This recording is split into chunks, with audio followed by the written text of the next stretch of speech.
and welcome to Therapy Book Thursday. This week I am reading a very special book, and if you can't tell by the picture, this is about Princess Diana. And it's a little slight detour from the books I usually read. I do still feel like there is a lot of therapeutic and helpful value in learning about Princess Diana, but she is one of my favorite people in the whole world, and the anniversary of her death is actually coming up this week, August 31st. And so I really just wanted to read this book because I love Princess Diana and I want to share her with you. So without further ado, we're going to read the Little People Big Dreams series, Princess Diana. This is written by Maria Isabel Sanchez Vegara and illustrated by Archita, Khosla. And hopefully I got those names okay.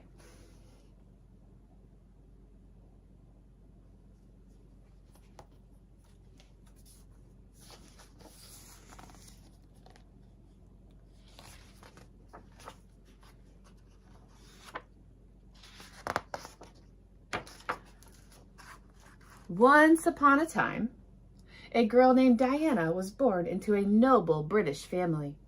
She was the third daughter and not the son and heir that her parents had hoped for.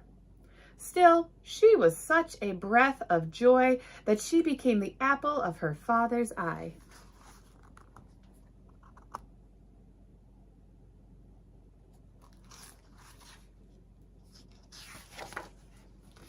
When Diana was 7, her parents divorced. From that day on, the children lived only with their father, and Diana did her best to take care of her younger brother, Charles. Her hugs were filled with the love that a kid needs to grow.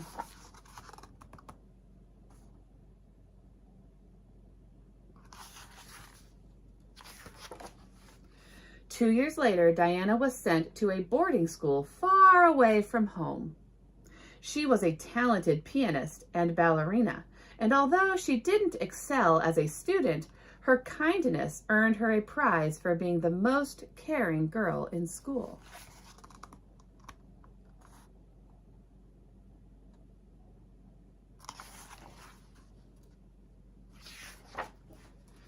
She was sharing an apartment with 3 good friends and working at a preschool when she caught the eye of Prince Charles, the heir to the British throne. She soon realized that she had fallen in love.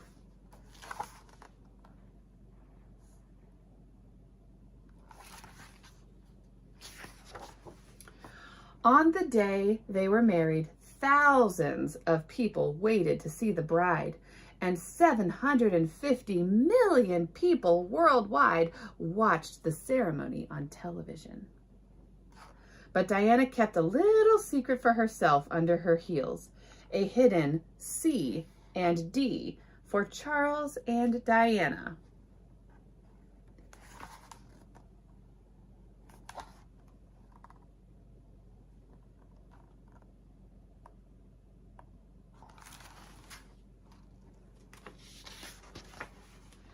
It wasn't just the prince who seemed to have fallen in love with her, but the whole country.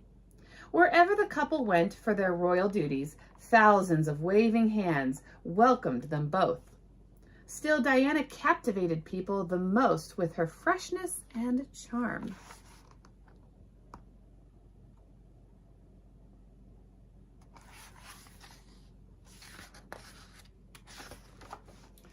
But even though her life seemed to be taken from the pages of a fairy tale, Diana soon realized that the prince's heart belonged to someone else.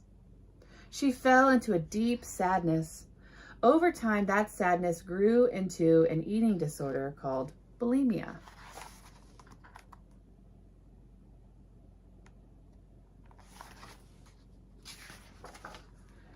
Wherever she felt alone, whenever she felt alone, she felt better by eating all the treats she could find in the royal kitchens.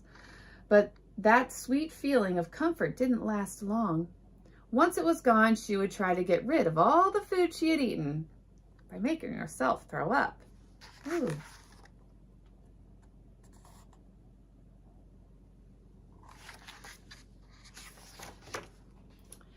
It took her time to seek help, learn to love herself, and stop hurting her body.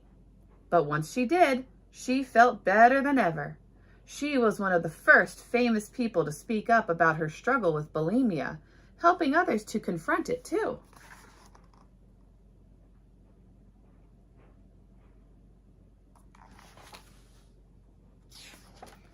Diana blossomed into an independent princess. She knew that the best way to serve the crown was by being a caring mother for her children, William and Harry. So despite her royal duties, she always found time to be with them.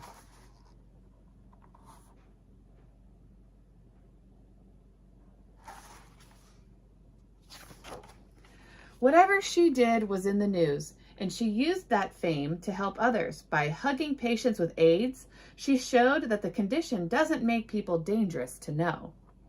And she promoted the removal of landmines by visiting fields once full of them.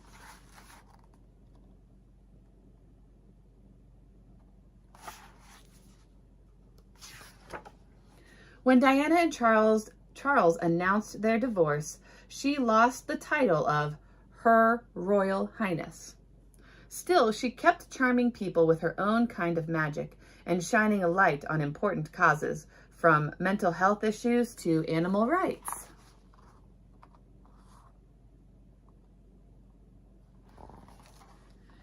And these are some of the important people that she met and talked with. And little Diana never regretted leaving the palace to follow her own path, the path of a true princess who, by opening herself up to others, became a queen in people's hearts.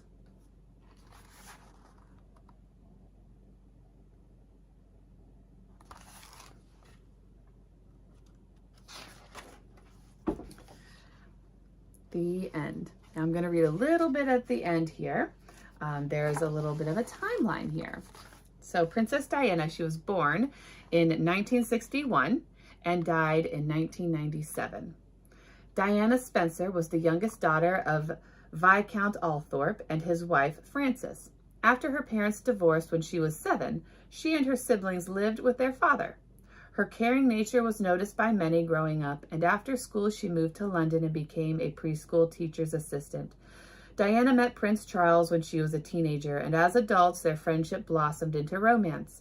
When the couple married on July 29, 1981, the ceremony was televised and watched by millions around the world. Diana rapidly became known for her grace and elegance. She used her status to raise awareness for numerous charitable causes, such as the National AIDS Trust, the Halo Trust, which works to remove landmines, and many more. Her stylish hair and wardrobe made her a trendsetter, and in the eyes of the public, she was the perfect princess. But Diana struggled with depression, low self-esteem, eating disorders, and strain from constant media attention. Her marriage to Prince Charles ended, and the couple formally separated in 1992. After her divorce, Diana maintained her public profile. She took her sons Prince William and Prince Harry with her to hospitals, homeless shelters, and orphanages to show them a world outside of royal privilege. With professional help, she learned to love herself, and she was one of the first celebrities to speak up about the effects of bulimia. Sadly, Diana was killed in a car accident in 1997 at the age of 36. The world was utterly stunned to lose her so suddenly.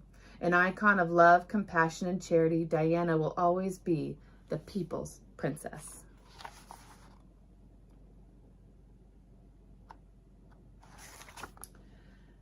Don't think there's anything else here, but there were many things in this book that I wanted to point out. So I didn't talk about it because I like to read the book straight through.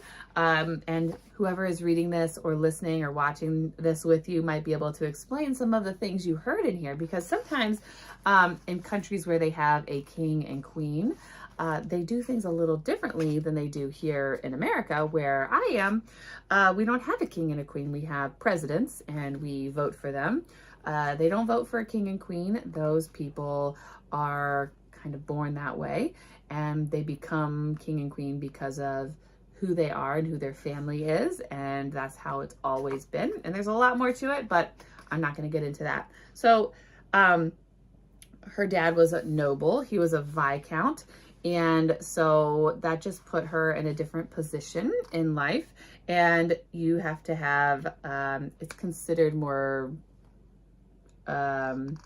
traditional to have a boy who then takes dad's name and is what they call an heir to the throne.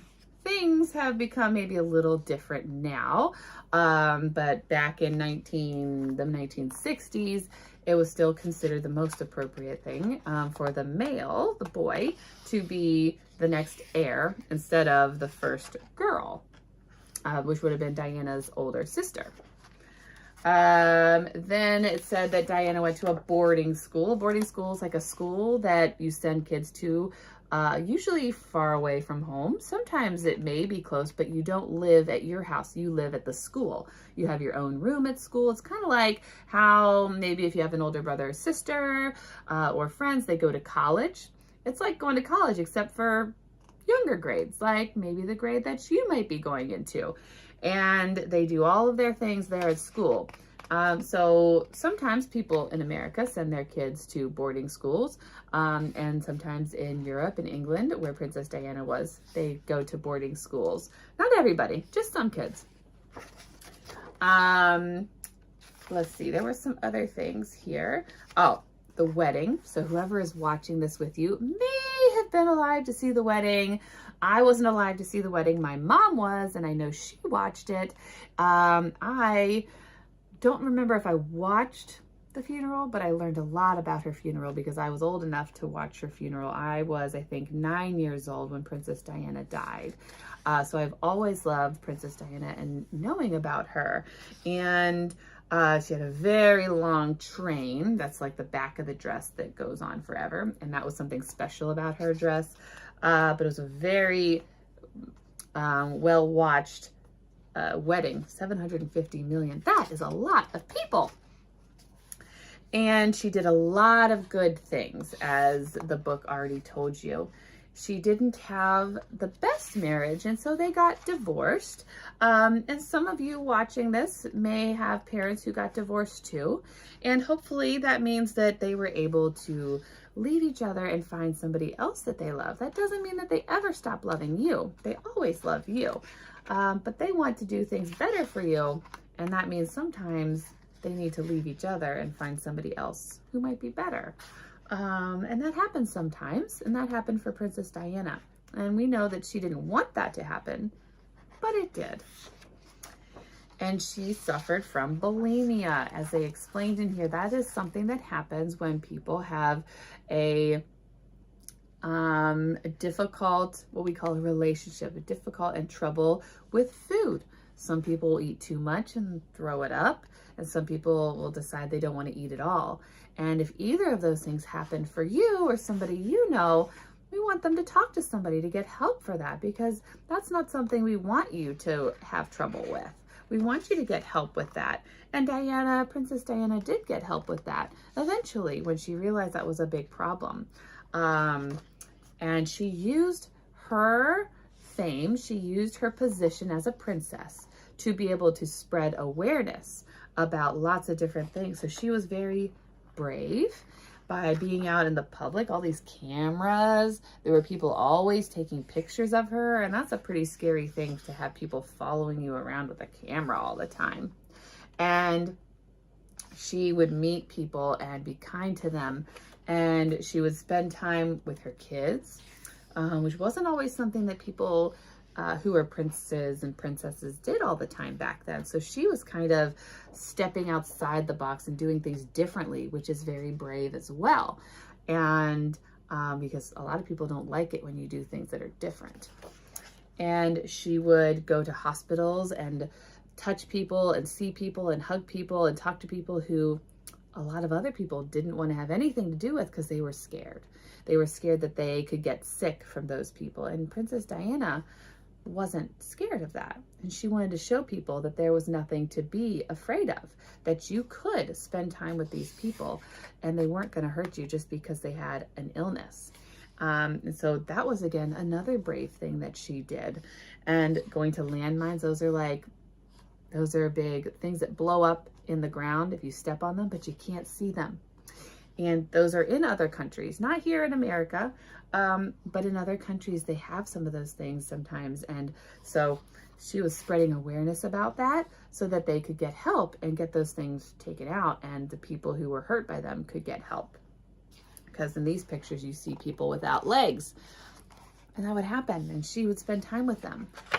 And these are all the different people that she met. I don't remember who all of these people are. Some of them were probably famous. Some of them maybe are not famous, or I don't know who they are, but this is Mother Teresa. I think maybe Elton John is in here. I don't remember if one of those is Gandhi. I don't remember, but there's a lot of famous people in this picture. And maybe the person who's reading this to you can tell you who they are too.